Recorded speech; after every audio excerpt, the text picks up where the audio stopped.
Niew mitanti żagħżugħa ta' 24 sena mill-Mosta ngħatat il-ħelsien mill-arrest fuq numru ta' kondizzjonijiet wara li fil-jiem li għaddew instabet li kellha fil-pussess tagħha ammont żgħir ta' droga kannabis, strumenti bil-ponta u armi projbiti mill-liġi.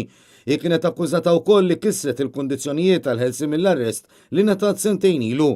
Fil-qorti jingħad kif membri mill-korp tal-pulizija avviċinaw il-karozza fejn kien hemm iż-żagħżugħa u li kienet wieqfa. Madankollu meta nnotat li l-pulizija mill-iskwadra ta' kontra-droga u mill-Rapid Intervention Unit jisakret il-bibien u saqet tal fuq is-Central Strip.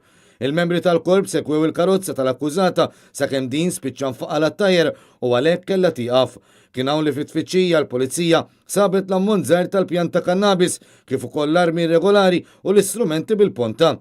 Wara li semat id-dettalji l-qorti ordnat li tanti tingħata l-ħelsien mill-arrest fuq garanzija personali ta' 5,000 euro u depożitu ta' 5,000 euro oħra.